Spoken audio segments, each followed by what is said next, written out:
The views and opinions of the host and guests are their own and do not necessarily reflect the position of the management and staff of Guardian Network. Welcome to Let's Talk Business, presented by Ivory Global Management Limited, hosted by Roscoe Dames and co-hosted by Jessica Cartwright.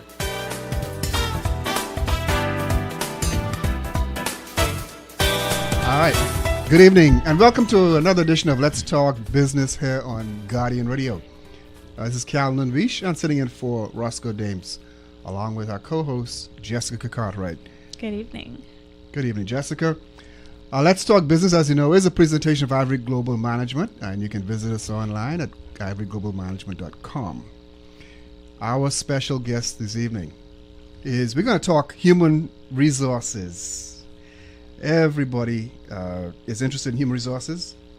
We're going to talk about human resources disruption. I particularly like that title because we are in the age of disruption. When you think of disrupting technologies, the first one comes to my mind, Jessica, is Uber. But yes. Of course, in the Bahamas, we also know that Airbnb is a big disruptor for our hospitality industry. So we're going to talk about HR disruptions this evening, as well as walk through all manners of ideas and questions. And Wellington Hepburn is a young man, so he has a lot of young, fresh ideas in the realm of human resources. But before we get going with that, Let's Talk Business is sponsored in part by the Bahamas Cooperative League Limited, by Primor Packaging, Fat Grooves, eBlast, and MediaBox. If you'd like to feature a product or business, or even to be a guest with us, or if you want to sponsor Let's Talk Business, contact Ivory Global Management at 328-7077. Wellington Hepburn, welcome to Let's Talk Business. Thank you, Calvin and Jessica. Thank you for having me. All right. A little let's give a little background on our guest, Wellington Hepburn. He holds several certifications in human resources management, and we're going to ask him in just a second why human resources management. He has over 19 years of experience in human resources in shaping the development of what he calls integrated talent management. And these are some of the nice fancy words we use now, but it's true. It is talent management because your human resources, the people who work for your organizations are the talent. Also in organizational development strategies for market-leading offshore banks in the Bahamas. He is a certified HR leader that has earned the certification of the Global Talent Management Leader, the Senior Professional Human Resources International, and a certified HR manager and certified HR analyst. So all these designations he has earned. He's skilled and adept at talent management with experience in strategic HR management, organizational development, training, and on and on and on. Okay, so Wellington, why human resources? Why, you're sitting there in high school trying to figure out what am I going to do? What am I going to do? Was human resources your first choice? Human resources, wow. Human resources was not my first choice, Calvin. I started out with a deep interest in accounting and finance, and I did my bachelor's in accounting at Acadia, loved it. And when I came back home and I started working in the field, I just found out gradually that it wasn't for me. And this is accounting. Too bad, Jessica. not to I think we had the opposite journey. Yeah, that was the journey. That's right. Jessica is an accountant. Go ahead. And I remember one of my mentors at the time. They said, you seem like someone who enjoys working with people. Why don't you try HR? And I remember I got an analyst job at one of the hotel companies here in town, and just went from there. Okay. Now we're 12, 13, 14 years later. So you found you found your passion, and it came in human resources itself. Absolutely. Absolutely. Okay. I was going to ask you a question I don't know the answer to, and in court they say you're not supposed to do that. But are you a Toastmaster as well? I am. Okay, good. I thought so. I just couldn't quite recall. Mm-hmm. So how have you found, I think it's an obvious question. You obviously love this field. Why? What is it about it that grabs you? I think the big thing, Calvin and Jessica, is that you get to shape lives. HR is that area of the organization, that cross-section of the organization where you get to touch people. Mm-hmm. And you get to touch people at their best, maybe at some of their low points, and you really get to help them through various milestones in life. You know, I remember one experience where one gentleman came to me and I gave him some advice. Maybe about 10 years later, he saw me in the community and he said, "Mr. Hepburn, I never got to actually thank you. You know, you were one of the first leaders at that particular company that I felt comfortable speaking to. And what you told me impacted my life, and I'm a better person for it." You know, and that's what HR is about. That's what HR is about. That is a fantastic. That's a fantastic story, and certainly this evening as we go through, I want to delve more into topics such as that. What about the conflict, or is there a conflict, or have you found there to be a conflict, for instance, in attempting to serve almost two masters? In other words, because in some organizations it could come across that way, yes, right? That management and the talent management and and the employees themselves are at odds, and the human resources professional has to stand in that breach, stand in that middle, and bridge that. Yes. Your thoughts on that? Yeah, absolutely. I mean, the way I look at HR is what I call an enabler. So you have you have the business, and then you have HR as the sub-layer that supports the business. Now, there are times where the employee and the organization may have different views, different perspectives. And I believe that HR has a responsibility to try and reconcile those perspectives and create win-win situations for both. But being real, Calvin and Jessica, there are times where, you know, either party may have a viewpoint that needs to be adjusted. So you may have to take a side. But the overall theme we have to remember, though, is that HR is there to support the business. Because really, really and truly, the main differentiator that makes companies successful is the people they have. Yes. The people bring the ideas. The people bring the recommendations to grow your strategy. The people bring the efficiencies, you know. So when you think about the key resource that differentiates, and I don't want to call any company names, but if you think about some of the tech giants we have, if you think of the number one tech giant that is there in terms of innovation and entrepreneurship, it's because of the people that company has, and the way that... Who's a tech giant? What do you mean? I mean, I think of some names. International tech giant. Yeah, international global tech giant. Yeah, you know, You I can call think... the names. All right, great. So I think about the Apples, I think about the Googles, I think about the Microsofts. And the way that they utilize their workforce is they treat them like assets. And if you think about the assets that you own, you try to get return from them, right? And that's how we need to think about human resources when it comes to organizations. It's a partnership, and human resources is there to enable the company. Now, in your experience, what are some of the biggest human resource challenges being faced by Bahamian companies? That's a good question, Jessica. There's several. I would say that as a profession, there are still some opportunities with companies that I see for HR to gain the level of respect that's needed. I think when we think about where HR came from, you know, when HR used to be considered personnel. It was called personnel You know, department. the administration or the personnel department, and it was more reactive, more paper-based, less partnering. You know, you were sent to HR when the employee had an issue or the employee had to be terminated. And I think in some respects, some organizations still have that mindset. So we're working with changing the way that some organizations and some leaders view HR. That's the first thing. I think the second thing is that as HR professionals, there are some opportunities for us to learn how to partner better. The only way that as HR professionals we could be successful in the long term is if we understand the businesses that we support. So I've worked I've had the opportunity to work in various industries, both here and abroad, you know, public speaking, economic development, telco, and now commercial banking.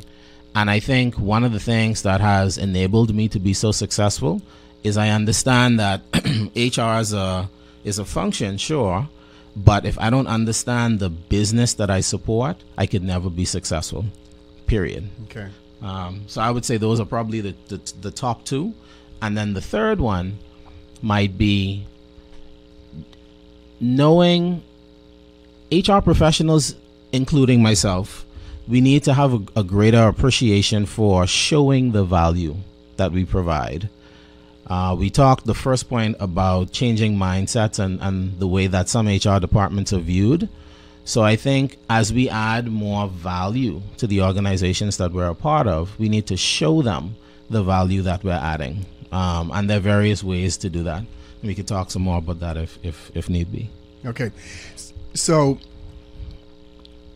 you're saying, and similar to something that I say about the technology department, or what we call information technology, used to previously be the men in suits, or management information systems, MIS, that in some places, some people still think of the information technology department as the computer room. They don't understand that we'll really know all your information, everything that you do is funneling through there. This is an integral part of what you're doing. And it's the same thing for human resources. You're not the personnel department.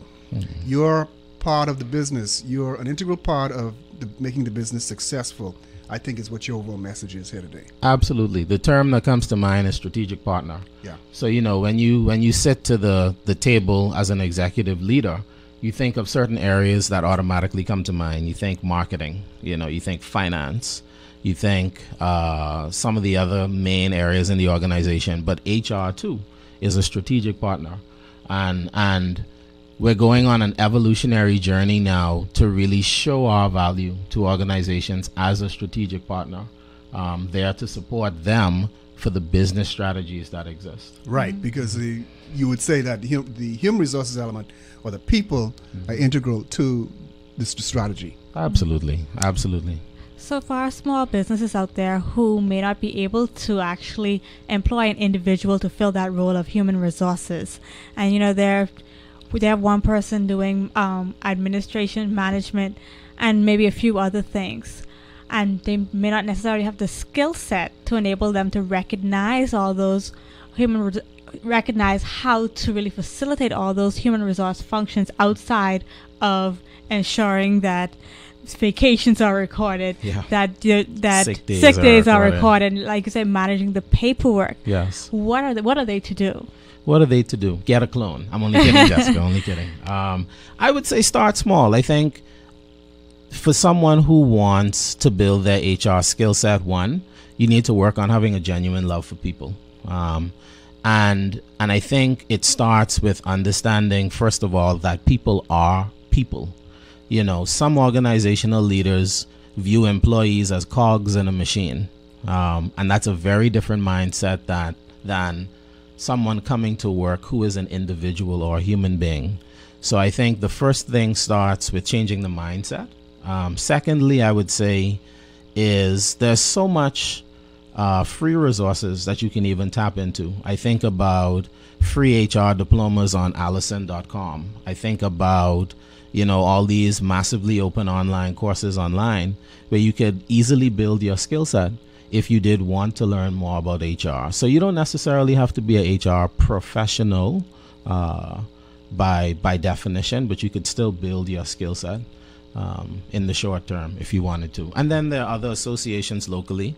We have our HR association. So if you wanted to get a membership, you can come through the association and you can learn various other HR skill sets too. What's the official name of the association, please? It's the Bahamas Society for Human Resources Management, BSHRM.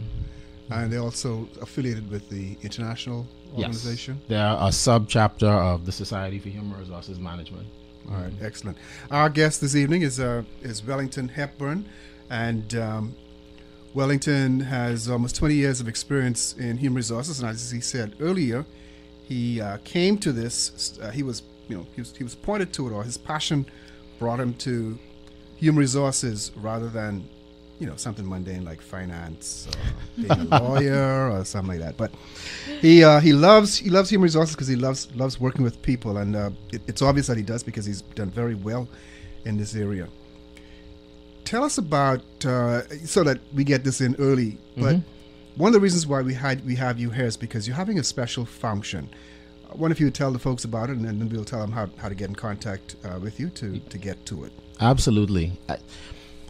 And forgive me if I become a little passionate, but that's what we want on the show. Passion. Yeah, absolutely. So I've launched a new workshop. It's called the HR Freedom Workshop Series. And this idea came to me in January of this year. And it literally was something that I believe that I am purposed to do. So Okay. as an HR professional, what I've found is that sometimes we become complacent. You know, we know the policies, we know the employment law, we know the rules and the regulations, and we Okay. sometimes go on default. And something came to me that said, we just need to change things up. HR needs to put forward more innovation and more creativity. So the whole concept behind the Freedom Workshop is to have a monthly knowledge share where HR and business professionals can come and we could just talk about some of these cutting edge practices. You know, what is integrated talent management? How do we develop capability in organizations? How do we minimize operational risk through succession planning? You know, what is fungibility? Why do we need to talk about these things? And there's such a wealth of knowledge out there that I feel that we have more opportunity to discuss that we don't. So the concept behind the Freedom Workshop is to change everything up each month. So each month we have a different meeting venue. Each month we pick a different day. The first workshop was on a Saturday. This upcoming workshop is on a Sunday. The subsequent workshop, when I come back from Vegas in July, speaking at a conference in the U.S., is we may do a breakfast meeting before work. You know, the format changes each month. We'll have different cutting edge topics that not only focus on HR, but that focuses on integrated talent management and strategic human resources management. And the whole concept is just to break the mold.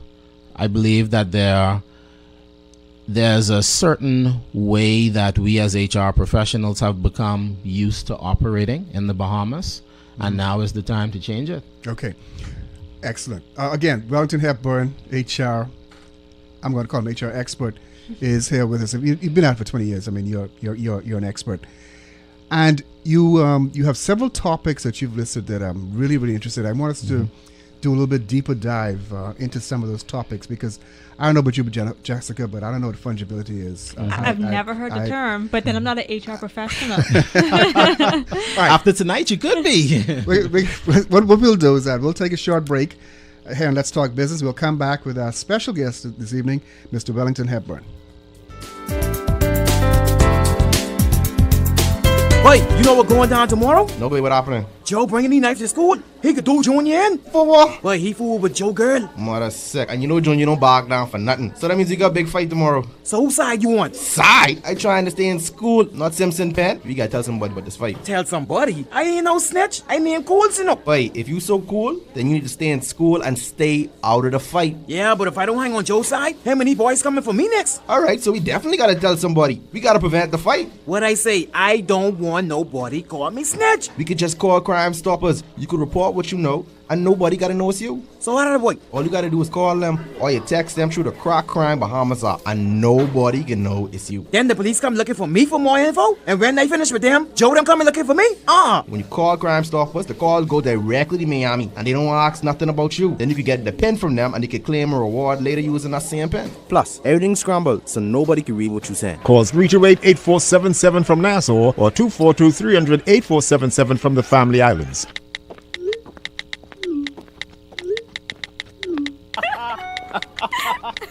Look what he just texted me. Oh my goodness.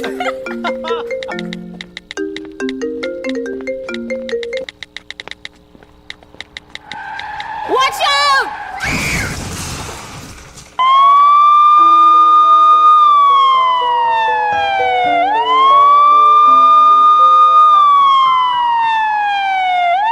Mobile devices are killing pedestrians, as there have been nearly 6,000 deaths and over 11,000 injuries as a result of texting and walking. Don't make your next text your last breath.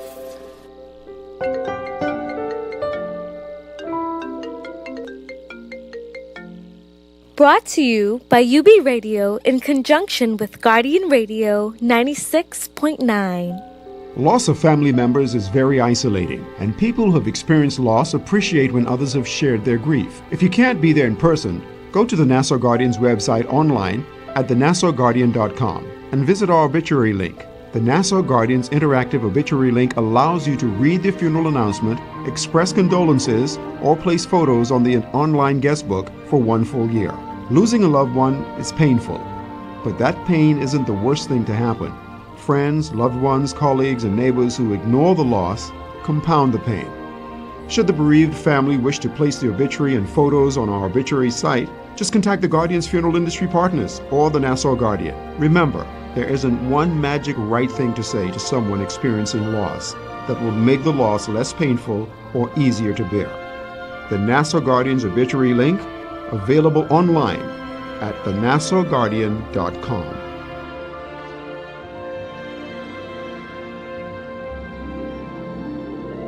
This is Guardian Radio 96.9 FM, Nassau, Bahamas.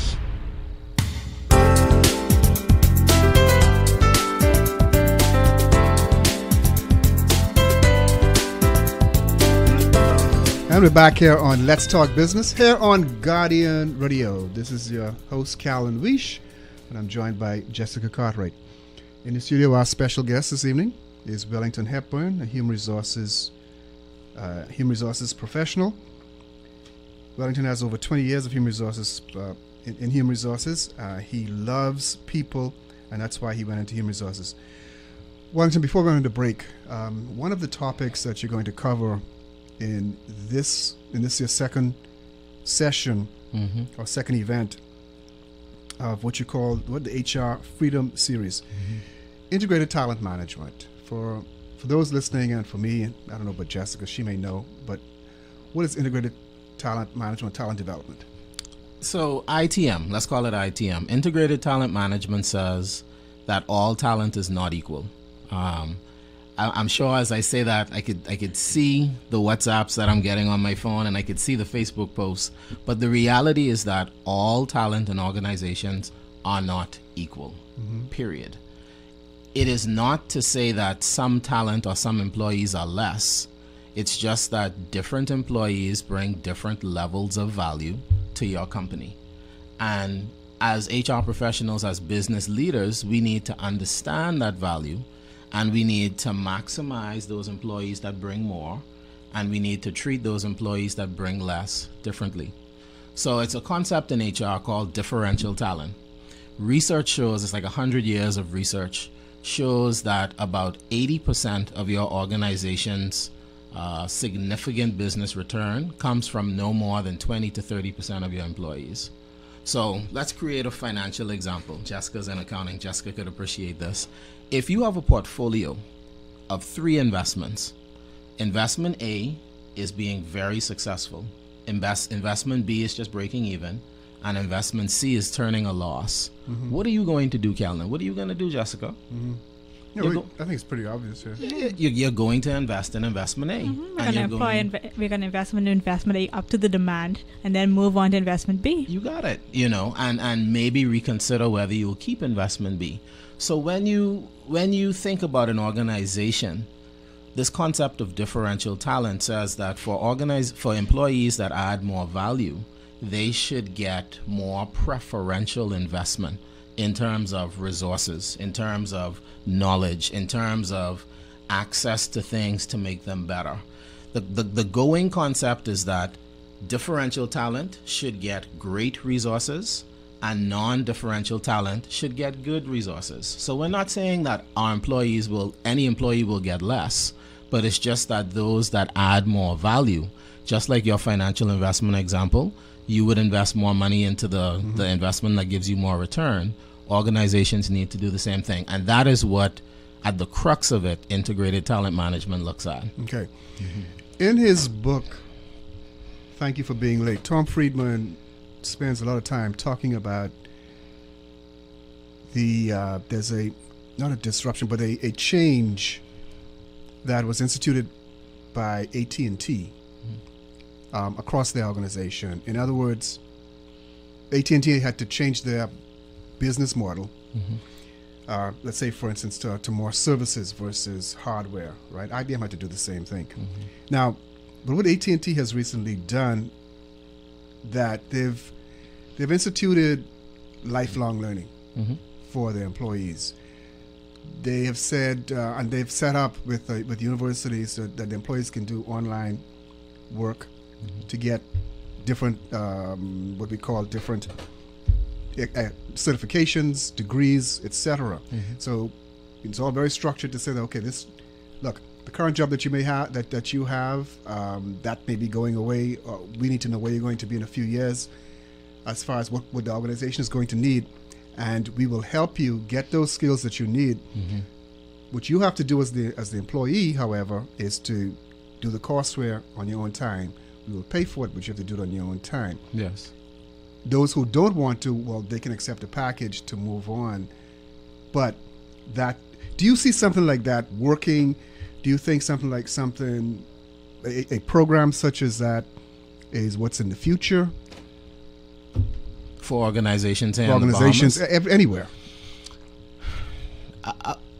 I'll make a couple comments and then I'll answer that. So the first comment is that if you are not developing as an employee, you are becoming irrelevant. Strong statement, but a true one. So, I have friends and colleagues that would ask me sometimes, Wellington, you've accomplished a lot in your career and I'm grateful for it, but why do you keep pushing? I keep pushing, Jessica and Calvin, because I know that the moment I stop, I start to become obsolescent. I do. So every 6 months, it's an educational milestone for me. And when you think about just the pace of knowledge, new concepts, old concepts being faded away, you have to invest in yourself. Otherwise, you will be left behind. So I like to put it this way, that some organizations will turn around and hire somebody younger than you who may have the certifications you don't currently have, even though you have the work experience and the years of service. But they will hire someone younger than you and pay them less and get more out of them. I mean, it's cold. It sounds cold, but this is why lifelong learning is so important. Yes, absolutely. Absolutely. Because lifelong learning, what organizations want? Organizations want achievement of their strategic business objectives. That's all it is. And how do you do that? You do that through innovation. You do that through growth concepts. You do that through new ways of thinking and new processes. You do that through disruption, whether that's disruption in technology or disruption in knowledge. And those things don't just show up. You have to seek those things out. And I believe that a lot of that is captured through learning. To answer your original question, I think that it depends on the maturity of the organization. Okay. And it depends on the receptivity of the workforce. If an organization has a mature enough culture to develop a learning mindset and a learning organization, it can work. I can think of some local organizations that have done it well, and some organizations that are doing it very well. Great. But what does not work is when organizations try to force a learning culture on an employee base that may not be receptive to it. Okay. So I think organizations need to find a way, and the term that comes to my mind is a value proposition. Yes. So that employees can understand why this is important. Why is it important for you to take 20 minutes when you get home, Jessica, to invest in yourself? Because if you do that consistently over time, that can benefit or possibly change your career for better. Right. So I think there has to be this sharing of information so that you can change mindsets to understand the importance of it. Research shows that employees that are invested in terms of learning and development are something like 50 to 67% more engaged on the job. So there's huge benefit to it. And then you see it in the innovation and the productivity in the breakthrough thinking and all these different things that come up. So it is something that can happen, but just like seed and soil, the environment has to be right. Now, what reasons do you feel an employee would have for not being receptive to these opportunities, or just the opportunities, it's not mandatory, but these are the things that are available to you. Sure. For what reason would an employee not take advantage of these opportunities? I think one, lack of understanding. I think two, some employees, again, going back to this concept of integrated talent management, there are some employees that are on your bus that you would like to exit. Let's be real about it, Jessica. So, not every employee in your organization is going to take a good opportunity. It doesn't necessarily mean that it's not a good opportunity, but they may be disengaged, or they just may not want to take it because they may not be truly invested in what the company is trying to do. I think also organizations have to be mindful of things that happen outside of the regular employee time at work. So for example, you could have constraints on your time. I am someone who has a 1 and a 3-year-old. So when I study, it probably will be 10 or 11 o'clock at night because that's when my kids are asleep, So I think organizations also have to think creatively about how they can provide opportunities for employees, sure, outside of work, but even within the confines of work hours.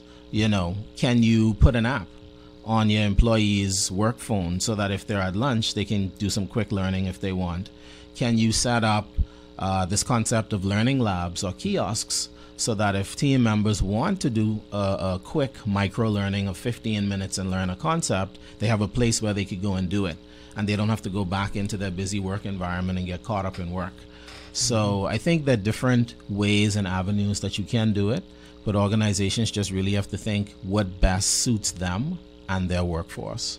And most definitely they need to consider if they're making that investment, if they are also, setting the path for those employees to use those new skills in a new position or in expanding what they're currently doing. Yes. Because I feel a lot of persons get discouraged when they're learning. Yes. But they're not able to apply those skills in their current position. Yes. Or they're being forced in a direction that doesn't necessarily fit their natural skill set. Yes. I think a big part of it starts with the manager. So to me, that's a management issue. Now, some employees feel that when they develop, they are automatically guaranteed new positions in organizations. So I think the organization has to find a way to manage that and help them to understand that they are readying themselves for possible opportunities that may come up, but you aren't guaranteed an opportunity. But I think as managers, we could also find creative ways within our teams to allow team members to use new skills that they've acquired, whether it's through stretch projects, whether it's through cross-training, whether it's through cross-functional teams, whether it's through just opportunities that you create in your environment as a leader, just to give individuals that outlet to use new skills. You could even find things in the local community. One of the things I do as a leader, using myself as an example, is anyone on my current team for the organization that I work for, I understand what their interests are. And if I get any opportunities, projects, speaking engagements that they may be interested in, I just invite them. And a few of them have partnered with me and we've done presentations. We one or two of us will be participating in some upcoming workshops. So I think as leaders, we just need to think, how creatively can I create opportunities? Because it may not be something that's immediately in front of you. It may be something you have to create in order to maintain that engagement in your team. Excellent. Wellington Hepburn, HR professional, is here with us. He has the HR Freedom Series. The next one is going to be on Sunday, May 26th at Cheesecake Heaven, which is at number 18 Madera Street, from 4 to 6 p.m. If you would tell us again some of the topics that you're going to cover, and tell us why you're covering some of them. Indeed. So the topic for this particular workshop, being the May workshop, is speaking about building capabilities through employee development. So one of the things I will put myself on a limb for saying, and I'll take the heat for it, is that a lot of organizations in the Bahamas do not ready their staff in terms of capability for vacancies that come up. A lot of information in organizations in the Bahamas is centralized to key team members, and if those individuals were to leave organizations would be at risk operationally. So it's an operational risk, right? Yeah, it's just incredible. I've spoken to some C-level leaders in the community, and I've heard stories of, I've had this person in a position for 35 years. They've been doing a great job, and I've just never really stopped to think, what am I going to do if they're not here? But that they retire in 2 years. You need to stop and think about that. So as a part of this workshop, we'll be talking about how do you reduce that operational risk? How do you promote employee knowledge sharing so that you can have more employees know what's needed in order for your business to continue? We're going to talk a little bit about succession planning and how do you develop proactive succession plans, because there's a difference between this concept of vacancy filling and succession planning. Vacancy filling is Calnan comes and tenders his resignation today, and I know that in 4 weeks he has to leave, so I scramble to find a replacement.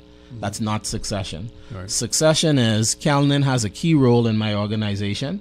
I consider him to be in that category of differential talent, and I am going to understand what he does and identify 3 or 4 potential individuals in the organization who can take on his mantle if he's not here. Whether that's a year from now or 10 years from now, it doesn't matter. But we have a plan in place in the event Callan's not here. And then we're going to talk a little bit about fungibility and employee resource liquidity. Okay, now, so before the break, you promised to define fungibility. Fungibility for us lesser folks. Sounds so fun. It's such a fun word, right? I hope it's as interesting as it sounds. It surely is. So, fungibility. The concept of fungibility says that you develop capabilities in employees so that employees can be flexible. So an example of fungibility would be if you have someone who is the director of HR, and let's say at their organization, just for simplicity to make it easy, there are 3 portfolios that falls under HR. You have recruitment, you have payroll, and you have training. Fungibility says, if that director of HR is not there, what are we doing with the employees that are underneath that individual to make sure that they have a full understanding of all of those portfolios? Sometimes what we do in organizations is we silo individuals. So someone has a particular skill set, they're good at a particular portfolio, so we keep them there forever because they're adding value. But fungibility says, instead of just allowing them to operate in that one portfolio, that one silo, let's expose them to other functional areas in the area that they are in, so that if a vacancy comes up, they could operate in multiple capacities. So using that same director of HR example, an example of a fungible replacement would be someone who knows all 3 of those areas, so that they could operate in recruitment one day if need be. They could operate in training another day if need be, or they could operate in another capacity if it comes up. So fungibility is just the ability to replace and kind of swap employees out because they have a base level of knowledge that allows them to perform in different areas. I'm really in love with these topics. 2 reasons. On at least a weekly basis, I've contacted organizations and been told that I cannot be assisted because someone is out of office. Yes. I've been into businesses where I cannot get an item I need because the one person who knows how to deliver that service, to deliver that product, is not available. Yes. And I'm wondering, in business of the size that I'm speaking of, how can there only be one person who can supply a rather basic function? Yeah. And you see nothing wrong with that. Yeah. There should never be a situation where if someone were to get sick, that their tasks go undone just sit on the desk for months because no one has the skills to do it. No one has been exposed to it. No one has been trained on that desk. No one has an understanding of what's involved in the process. It frustrates me to no end, Jessica. I mean, the reality is, and I think organizations just really need to stop and do an assessment, because if your business can be disrupted and we're in flu season, if your business can be disrupted because one employee caught the flu for a week and your customer is being impacted, that is a big issue that you have. And I can think of organization after organization where that happens. And I think sometimes we've even become complacent, where you hear leaders say, well, you know, Mr. Hepburn's only out for a week, so in a week's time he'll get caught up on his work. But no, the concept of fungibility says we need to be proactive in developing capability so that business continuity goes on. So if Wellington is not in his desk, someone else will pick up his function, and someone else has the knowledge and the capability to pick it up. Which is just important for organizations in this time that we live in. All right. There was another, what was it, scalability? What was the other topic? Resource liquidity. Liquidity, yes. That's the one. So these two are kind of similar. So fungibility says that you can replace employees, I guess. So an example of a fungible resource would be a tire. So if your tire goes flat, you go to the tire store, you tell them the size of your tire, they swap it out and you drive off. So you can literally replace the tire and you get the same type of performance. That is what fungibility says. Resource liquidity, on the other hand, says that we're human beings and no one human being is identical to another human being. So let's create a customer service example very quickly. Let's say you have Jane, who is phenomenal at customer service, and let's say that Jane knows how to talk to people, she knows how to resolve conflict, and she knows how to upsell, right? Resource liquidity says that we can train up someone to get those same skills that Jane may have, but we may not necessarily be able to train them up at the precise exact level that Jane has it. Because Jane is bringing years of experience. She's bringing her cultural upbringing. She's bringing her educational experiences. She's bringing experiences from a family background. So no two employees are identical, but they are liquid. They can be switched and they can still perform. Yes. The concept of liquidity goes back to finance, where if you have cash, you can use cash to purchase whatever you want. Correct, yes. You know, if it's the right currency and such. So resource liquidity says that we can swap out employees, but they won't have the identical skill set, but they can still perform to an acceptable level for what you need for your organization. So it's slightly different. All right. Wellington Hepburn is our guest. We're talking human resources. Human resources as a strategic partner in business. Human resources looking out for the human element. The assets that human resources brings to the table, or the people bring to the table, and how they are a strategic part of the overall business plan. This is Let's Talk Business here on Guardian Radio. Calvin Leash and Jessica Cartwright. HR disruptions. That's the term I think you're using to describe the elements that you're bringing to human resources at this time. And tell us a little bit more about that, what you mean by disruption. So HR disruption comes from the whole concept of technology disruption. So I think about when everybody had a BlackBerry, you know, and I mean, this was even in my day and age, in my generation, where everybody before 2006, you know, pre-2006, everybody wanted a BlackBerry. And, you know, it was a coveted device. Yes, it was. 5 years after that, nobody wanted a BlackBerry. Everybody wanted an iPhone. iPhone, yep. You know, so disruption speaks about changes in the marketplace, the external marketplace, that impacts significantly what you do. And when I think about HR, there are various trends that are going on locally and internationally that are disrupting the way that we perform. And it should also disrupt the way that we think and operate. So, Want to give us a couple of examples, if you would? Yeah, for sure. So, one that comes to mind is this whole concept of big data, right? Big data says that HR organizations have so much information on employees that we can use to make more informed decisions. And how do we manage that data? Do we manage it at all? I remember doing, and I'll maintain confidentiality, but I remember doing some consulting work for an organization locally. And said organization wanted some analysis done on their sick employees. When we peeled back the onion, we found out that they were spending over $1 million of hard cash just on sick employees. That does not include the loss of productivity. That does not include the hit to employee morale. This is just what they're paying. This is just what they're paying out in terms of medical costs. That does not include the premiums that they're paying to their insurance company also. So when we really did, it's incredible.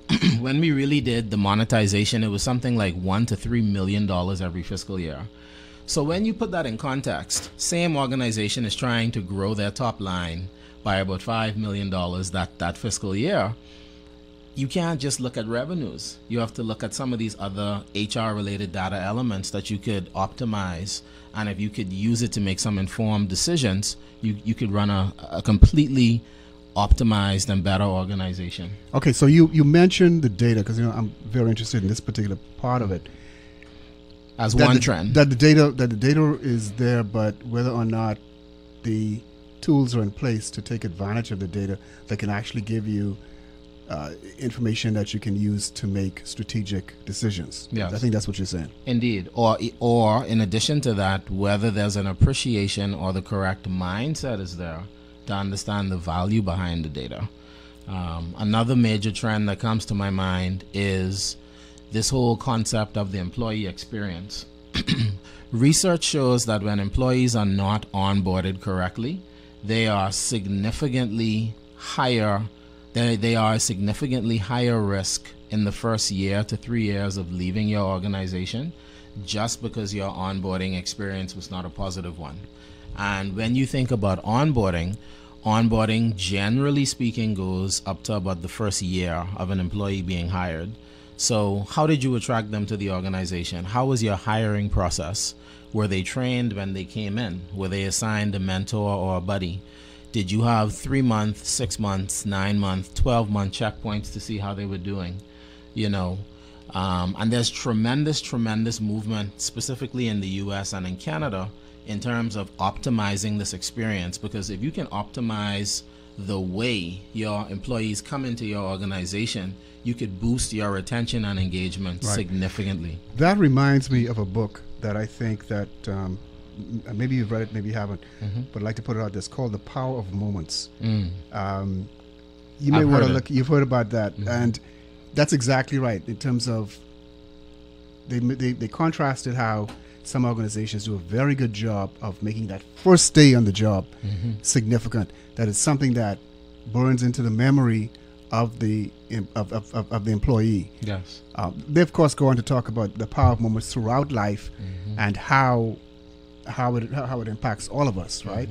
But they're giving they're giving you examples of saying what you may want to do, what an organization may want to do, what people may want to do, to make whatever that time is special. So, for instance, when we get engaged to get married, that's a special day, and there's something that's done. The prom season is coming up.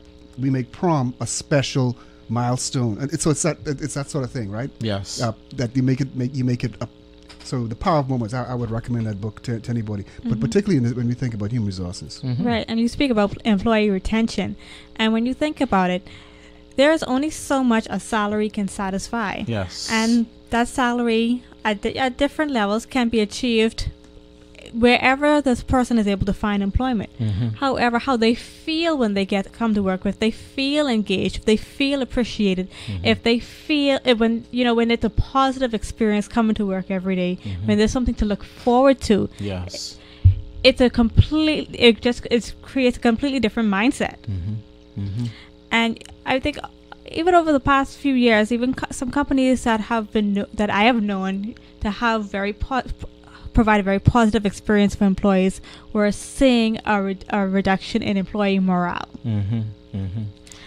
Now, what are some things companies can do to keep morale up, even if they're experiencing financial difficulties? They may have to downsize. They may have to reallocate employees to other departments. They may require you to do more than one job. They may require you to do about three persons' work, or you may be required to get training in order to remain in as part of that organization. Yes. How do you keep morale up when when there's all of these challenges being experienced by the organization and, of course, the employee? Yeah, that's a great question, Jessica. 3 to 4 things come to mind, and I'll explain it quickly. I think the first is information sharing. Employees, I would say almost the number one reason why employees get disengaged is because they don't know. Nobody likes the unknown. Nobody likes ambiguity. And I've found that in successful organizations that manage their staff and their engagement well, they almost go to the point of over-communicating. I remember working for a particular organization in Canada where we got frequent updates from our CEO. And it was an open door policy. I believe we had quarterly town halls, and it was just free-flowing information. Now, whether you agreed or enjoyed all of the information that was shared, that's a different topic.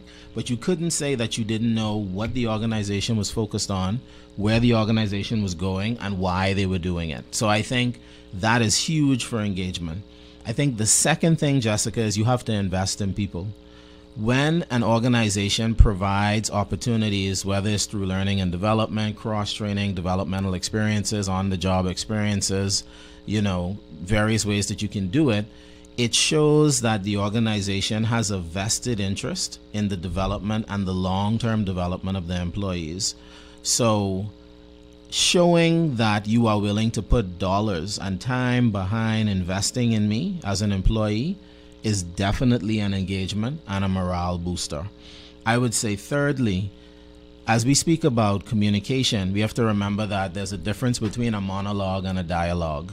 Some organizations monologue, so they have communication mechanisms that only go top down. But if you want to get really engaged employees, you need communication mechanisms that go down up. So give employees an opportunity and give employees mechanisms to share how they feel with management, with leadership, and actually do something with those recommendations, not just receive them and then there's this black hole of silence, And the fourth thing for me in terms of engagement, I would say is, and maybe because I have more of a learning background, at least for these past several years, is show individuals the path that exists in your organization. The average employee doesn't want to remain where they are forever. Individuals want to grow, they want to develop, and I think individuals need to see how they can do that in an organization. I worked for an organization, won't call the name, but many years ago. And I remember when I was looking at my career and deciding whether I should remain with the organization, when I looked at the career path and the time it would have taken me to get where I wanted to go, and just the opportunity for what we call vertical mobility, promotion, it was so small. It was something like I would have had to wait maybe like 10 or 15 years to get promoted in the company. And I decided it's not for me, but it helped me to make an informed decision because that information was there. So I think the fourth point is organizations need to show clear career paths for employees so that they can know where they can go. Okay, excellent. We have about 5 more minutes in this show. Sure. I want to ask a question before we get back to your HR Freedom Series. Sure. Is it a myth or is it true in terms of the differences in the generations in terms of managing them in the workplace? Oh gosh, it is absolutely true. Absolutely true. We call it the multi-generational workforce. So you have the baby boomers, you have the Gen X's, you have the Gen Y's, you have all these different categories of employees. And a special baby, the millennials. And, You haven't even mentioned them yet. And the millennials. I was going to get to it because I'm a Sorry. millennial. But hey. They have the particular problem. Yeah, go ahead. Yeah, that special group, Yeah. myself included. And then you have, with these different groups, you have different motives, you have different ways of motivation, you have different ways of work. And it's difficult for organizations because if you don't know the generation or understand the motivations, the desires, the long-term aspirations of your generation that you manage, you would never be able to manage them effectively. Now, each generation also comes with some disadvantages, as some say, but I think as leaders, we need to understand the organization and understand the categories that individuals fall under. I remember an example of a particular organization I worked with. I started with in the Bahamas, and this was my first week. I went out to speak to the team, and one of the gentlemen pulled me on the side. He was with the organization for 40 years, and he looked at me, Calvin and Jessica, and he said, "I could see you have good intentions, but little boy, you need to sit down." You know, Oh, boy. week one, Oh, man. right? Week one. Oh. Little boy, you need to sit down. You just reach. I've been here longer than you've been alive. So ouch, right? Yeah. But these are the different generations that we have to deal with. So absolutely, the multi-generational workforce is there. Okay. Let's talk about, as we get ready to wrap up, let's talk about what you're going to be doing at Cheesecake Heaven on Sunday, May 26th. Cheesecake Heaven, May 26th is going to be epic. The reason why this topic is so important is so many organizations do not really stop and think, how am I preparing my employees to take over for other employees that may be leaving because of planned exits like retirement, or even unplanned exits like terminations or resignations. But what we have to remember is that even though team members are there and providing value, they are not there forever. They are not. And if we don't develop plans proactively to make sure that team members are readied, our organizations can come to a halt.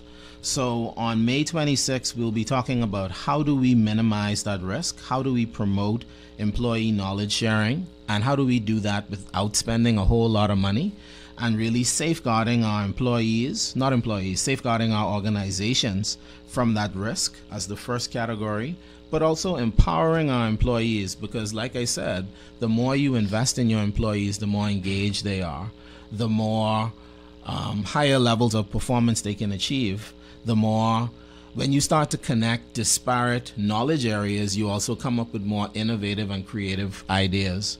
How do people get in touch with you or to book this event? How they can learn more about it? They can email me. They can email me at wellingtonhepburn@gmail.com, or if they want, they can just call me directly on my cell, 376-1817, and I'll ensure that they get a ticket. And I imagine you're on Facebook as well? Yeah, I'm on Facebook. I'm on LinkedIn. You can just Google Wellington Hepburn, and I'll come right up. And I'm also on Twitter. Okay. And just one more thing. Sure. Who was this workshop open to? It's open to HR professionals, but also business professionals. I would have made a comment about 50 minutes ago that says that HR is an enabler for business. So a lot of these topics are not just limited to HR professionals. It impacts the entire business. So if you are a leader that has a team, and you want to make sure that your team is readied to be successful for the long term, whether you work in HR or not, this workshop is for you. All right. I want to say special thanks to our guest, Mr. Wellington Hepburn. It's the HR Freedom Series, HR Freedom Workshop Series. I'll say the whole thing. And he's at wellingtonhepburn@gmail.com. It's Sunday, May 26th from 4 to 6 p.m. And you get in contact with Wellington to see how to get to that session. For Let's Talk Business, this is Calvin Vish. And I'm Jessica Cartwright. Join us again next week for another edition of Let's Talk Business. Have a good night, everybody. All right. Have a good night.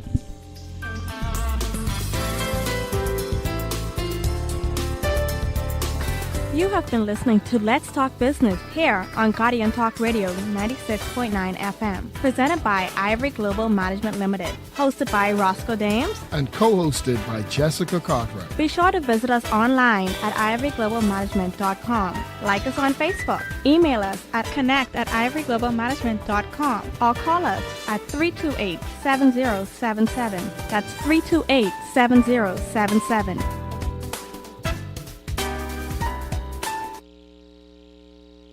This is Guardian Radio 96.9 FM, Nassau, Bahamas.